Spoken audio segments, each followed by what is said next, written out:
అంతవరకు ఎదురు చూస్తూ వాళ్ళ నుంచి జీతాన్ని పొందుకోవాలని దినదినం మనం వాళ్ళ గుమ్మాల దగ్గర కావలి కాస్తూ ఉంటాం కదా. అయ్యా ఈరోజు నా జీతం ఇప్పించండి. నేనైతే అలాగే అడుగుతున్నా, నా జీతం ఎప్పుడు ఇస్తారండి, నా జీతం ఎప్పుడు ఇస్తారండి అని ఒక దగ్గర పనిచేస్తూ.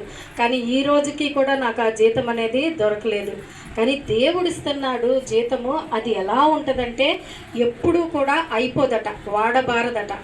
అక్షయమైనటువంటి జీతం అంటే ఎప్పటికీ కూడా అది చెడిపోదు. నశించిపోయినటువంటి జీతాన్ని మనకి దాచిపెట్టి ఉంచాడట.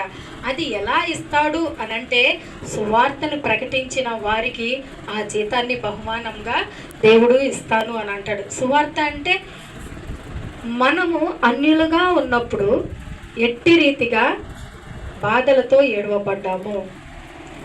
అది మనకి క్రీస్తుని పరిచయం తాను క్రీస్తు మనకి పరిచయం చేసుకున్న తర్వాత క్రీస్తు ద్వారా మన జీవితం ఏ విధముగా మార్పు చెందింది మనం అనుభవిస్తూ ఉంటాం కదా. మనం క్రీస్తుని ఎరగక ముందు ఒక రకంగా జీవించి ఉంటాం. యేసుక్రీస్తుని సొంత రక్షకుడుగా అంగీకరించిన తర్వాత మన జీవితాల్లో కొంత మార్పు అనేది సహజంగానే కనిపిస్తూ ఉంటుంది.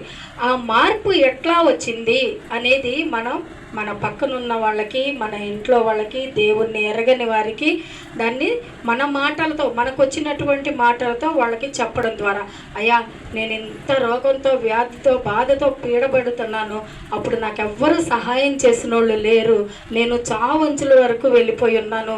అప్పుడు ఒక దైవజనుడు ఇలాగ ఒక ఆయన వచ్చారు, బాబు యేసుబాబుని నమ్ముకో, ఆయనకి ప్రార్థన చేసుకో అని చెప్పారు. నేను అప్పుడు చేసుకుంటున్నప్పటి నుంచి నాలో కొద్ది కొద్దిగా మార్పు వస్తూ ఉన్నింది. నా కుటుంబ పరిస్థితుల్లో మార్పులు వస్తూ ఉన్నాయి. నా దినచర్యలో నేను చేసే పని పాటల్లో